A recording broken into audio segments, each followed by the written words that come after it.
Hi, I'm Pastor Earl Fitzsimmons, and I'm an urban missionary. So people ask us every once in a while, why are you starting to use this term urban missionary? I think it's because, one, a missionary is obviously somebody who goes, typically in our minds, far, far away, Uganda or, to South America or someplace to bring the gospel message to the people there who need it. An urban environment like Dallas, Chicago, New York, LA, or any really major city, Seattle, or any of those places. It's the urban environment that in recent years, perhaps a decade, is experiencing a crisis.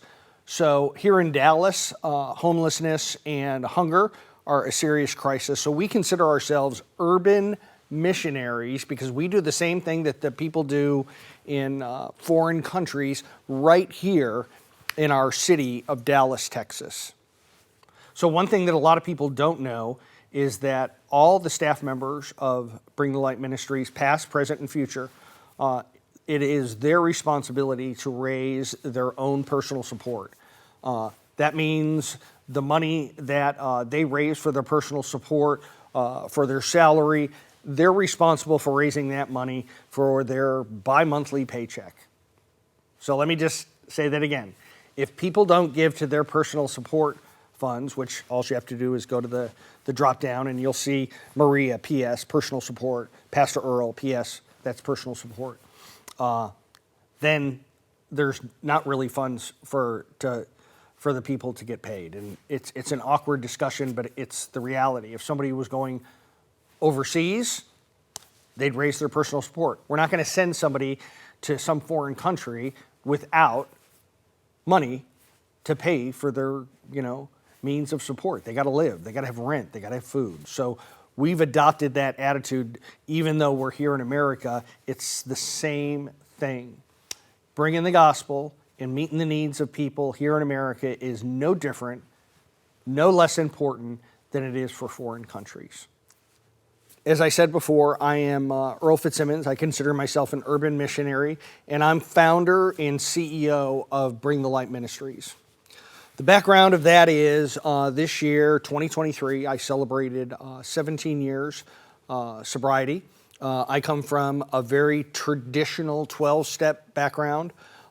It's a God-centered program. I mean, it says right in the big book, this is a book about God, and then it goes on to say elsewhere, may you find him now. So I'm very traditional in that sense, and the ministry is built around that aspect of the program. Our very lives as ex-problem drinkers depend upon our constant thought of others and how we may meet their needs. So in a world where on a good day, depending upon who's talking about it, we have a sobriety rate of 8 to 10%. I come from a program, and I'm very grateful for a sponsor that did it the old-fashioned traditional way, where people stayed sober 80 to 90%. And I've told the story about how the ministry came about.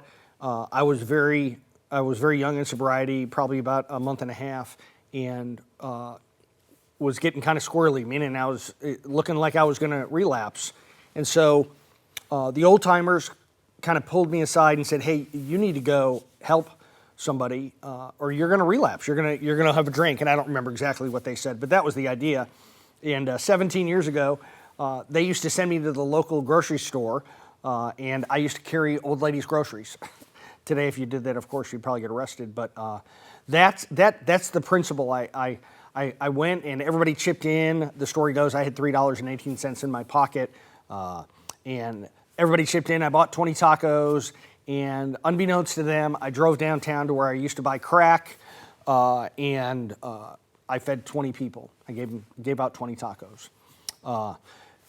I was kind of a hard-nosed guy at that time, so I got the street name 60 Grit, which I think is, my wife would tell you, is kind of amusing because I am a softie on the inside.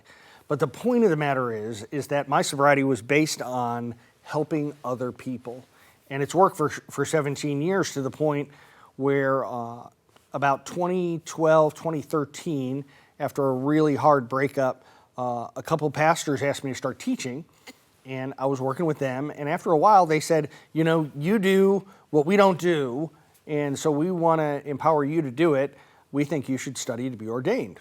I said no and no and no. I chased it. Trust me, even if you know me today, I'm probably not your typical church pastor type, thus the 60 Grit name. But after 2 years, I kind of gave up the fight, and I was ordained in 2015. So the ministry was launched, and we called it Bring the Light Ministries because the biblical verse says, let your light shine before men.